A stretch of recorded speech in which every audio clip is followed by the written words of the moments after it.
Важно хвалить за старание, а не за оценку. О, браво. Да. Мы И то же самое сейчас младше говорим. Она что-то там 3 получила, 4. Нам учителя говорят, она начинала с 5, когда она из лучших была в классе. Мы всегда знали, что Алина знает.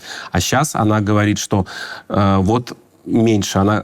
Дочка приходит и говорит, ну вот же у меня 4. Я говорю, я знаю, что ты знаешь на 5, и ты ради этой 4 вот так на ходу сделала домашку и вот так вот бросила. И быстрее это самое играться. Я говорю, если я вижу, что ты капец как старалась, пыхтела, ты получила 3, я тебя похвалю за старание, но не буду ругать за эту 3, потому что я видел. И она такая, ага, понимает. Она же говорит, а вы как увидите, что я стараюсь, если я в школе сижу, ну, у вас же камера не подключена, как я стараюсь. Я стараюсь, я очень сильно стараюсь. Я вот так руку сегодня чуть не сломал другой девочке, которая рядом, я. Это в папу. Это больше в папу. И то там говорили, лучший комик, кто-то Азамат сказал, такой, алло. Вот.